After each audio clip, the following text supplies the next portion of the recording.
Welcome to another deep dive.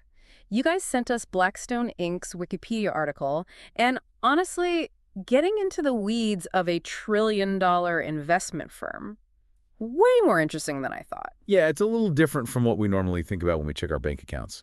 Just a little. So, they start with $400,000.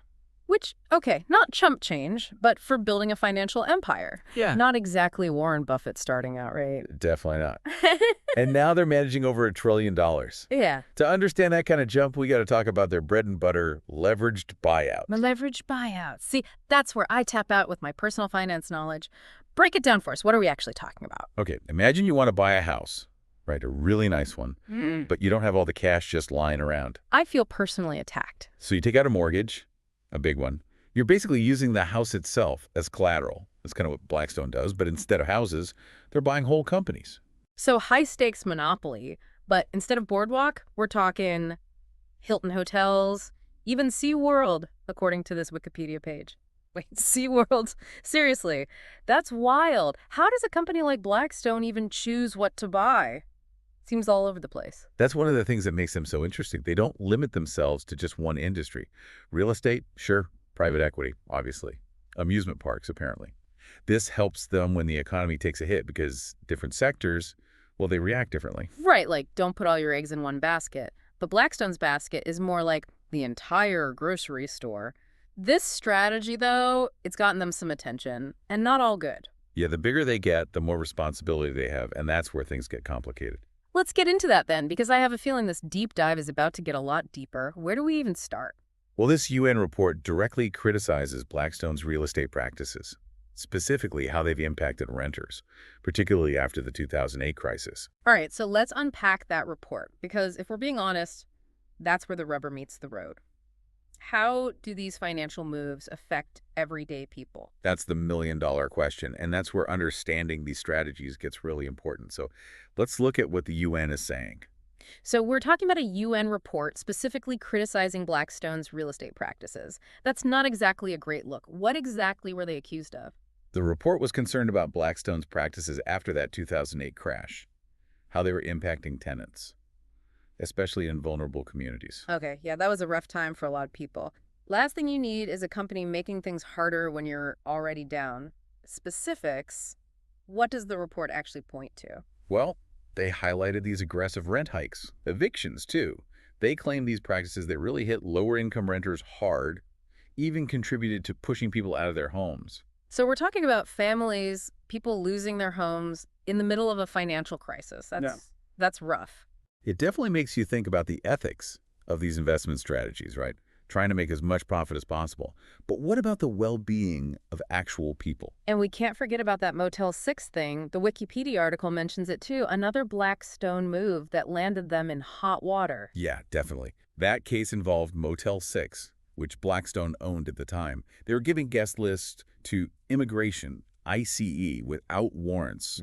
Big concerns about privacy there and the possibility of discrimination. It's a good reminder, all these financial decisions, these investments, they have real-world impacts, way beyond just numbers on a spreadsheet. Right. Blackstone's story, yeah, they're successful, but it forces us to confront the messy stuff. What's corporate responsibility actually look like, especially in a global world? It's a lot to unpack. Definitely makes you see Blackstone a little differently. They're not just some untouchable giant.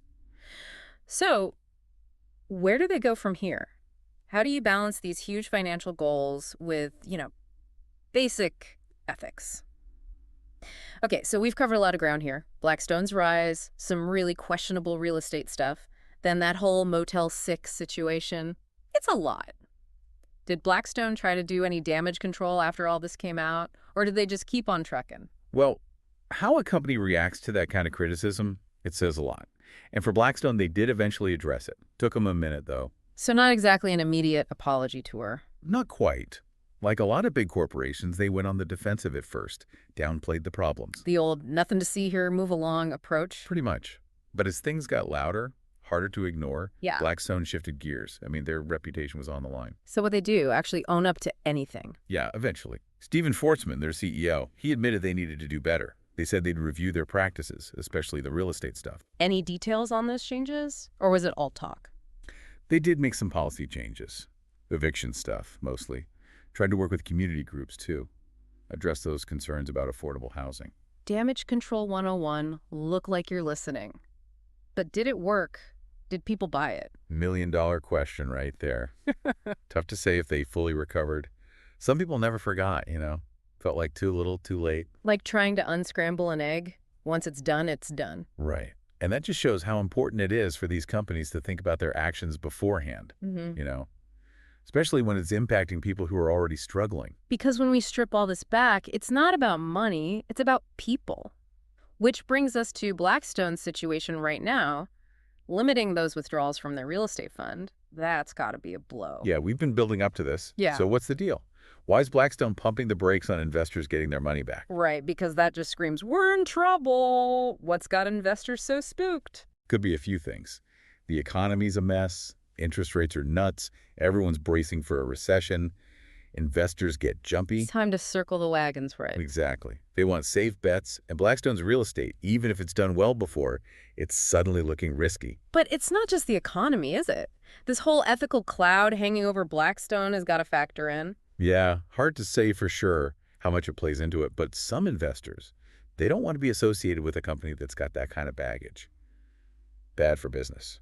So a double whammy for Blackstone, shaky economy, and now they look like they don't play fair. Basically, they're in uncharted territory for a company this big.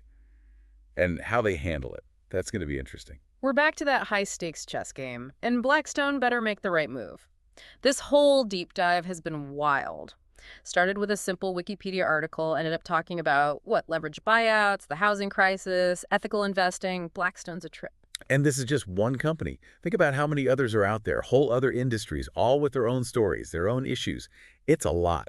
That's the point, right?